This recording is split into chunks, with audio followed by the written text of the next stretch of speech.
তো আজকালের জেনারেশন 100%-এর মধ্যে 70% যে আজকালের মানে জেনারেশন কন্টেন্ট ক্রিয়েটর হতে চায়। কেউ কন্টেন্ট ক্রিয়েটর হতে পারে আর কেউ পারে না, কারণ কেউ ক্যামেরা ওঠায় ঠিকই, কিন্তু ক্যামেরা উঠিয়ে বলতে পারে না। কিন্তু একজন ক্যামেরা উঠায় কিন্তু হাইস্ট 2-3 মাস এই কন্টেন্ট ক্রিয়েটরের জার্নি কিরকম মানে চালাতে হয়, কন্টেন্ট ক্রিয়েটরের জার্নি কিরকম চালাতে হয় বা কিরকম চালাবো। যেমনি শ্রীকৃষ্ণ অর্জুনকে যুদ্ধের সময় ওর সাথে থেকেছিল, পুরো ওর মানে সাথে থেকেছিল।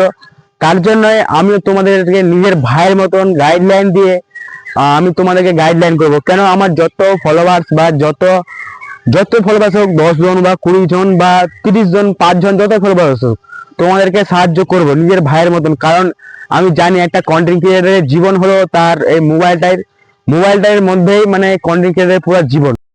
তো কোনো একটা কন্টেন্ট ক্রিয়েটরকে যদি সফলতা পেতে হয় বা পাওয়ার জন্য তাকে একটা গাইডলাইন লাগে, কারণ ওই প্রথম প্রথম নতুন ক্রিয়েটার কিছু বুঝতে পারে না। তার জন্যই আমি আছি, আমি তোমাদের পাশে সবসময় থাকবো। কারণ তুমি দেখবে কোনো মানে জিনিস শুধু সফলতা পাওয়ার জন্য তোমাকে একজন মানে গুরু লাগে। অবশ্যই দেখবে তোমার জীবনে একজন মানে পাল্টাবার জন্য অবশ্যই কেউ না কেউ আসে। তোমার যখন দেখবে তোমার জীবনটা একদম শেষের দিকে, তুমি তখন বুঝতে পারবে তোমার জীবনে একদিক মানে একজন আসবে, ওই একজনই তোমার সব চেঞ্জ করে দেবে। যেমনি আমার জীবনে সব মানে সব নষ্ট হয়েছিল, তারপরে আসলো আমার জীবনে প্রেমানন্দ মহারাজ, তারপরে আমার জীবনে টার্নিং পয়েন্ট আসলো। অমনি তোমাদেরকে আমি টার্নিং পয়েন্টে নিয়ে যাবো। এবং যাদের যাদের ইচ্ছুক আমার গাইডলাইন বা আমি কাউকে জোর করছি না, কমেন্টে অবশ্যই নিজের নাম লিখে দিবে।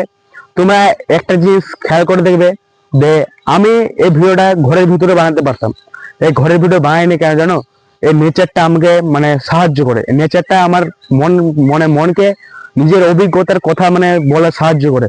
তো যার যার ইচ্ছুক অবশ্যই কমেন্টে নিজের নামটা লিখে দিবে। আজ ভিডিওটা এখানে শেষ করছি। জয় হিন্দ।